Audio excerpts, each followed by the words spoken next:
राधे राधे। आंवला नवमी या अक्षय नवमी की कथा।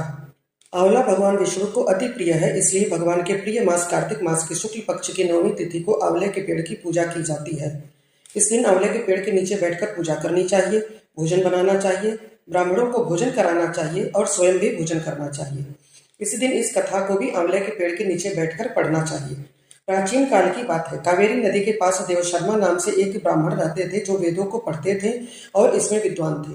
उनके एक पुत्र था जो व्यवहार में अत्यंत खराब आचरण करने वाला था। एक दिन पिता यानी देवशर्मा ने उसे कहा कि बेटा, इस समय कार्तिक मास का महीना चल रहा है जो भगवान विष्णु को अति प्रिय है। तुम कार्तिक मास में स्नान करो, दान करो, श्री हरि के लिए व्रत करो, तुलसी के फूल सहित भगवान विष्णु की पूजा करो, तुलसी पर दीपदान करो, भगवान के लिए दीपदान नमस्कार करो और फिर प्रदक्षिणा करो। पिता की यह बात सुनकर पुत्र को बहुत गुस्सा आ गया। उसने पिताजी को अपशब्द कहे और बोला, मैं कार्तिक में पुण्य संग्रह नहीं करूंगा।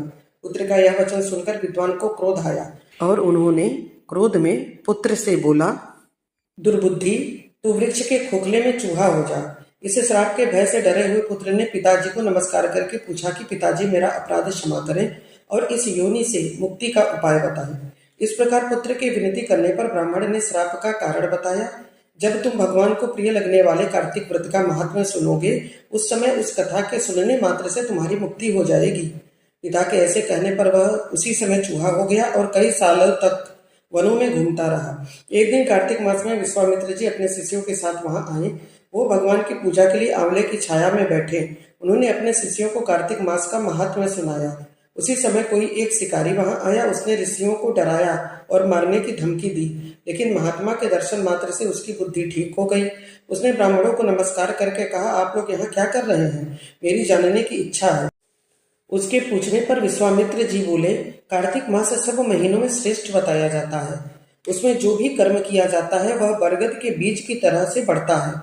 व्याध की प्रेरणा से विश्वामित्र जी के कहे हुए इस धर्म को सुनकर वह शिवशर्मा के बेटे ब्राह्मण कुमार का श्राप भी मुक्त हुआ और वो चूहे का शरीर छोड़कर तत्काल दिव्य देह से युक्त हो गया।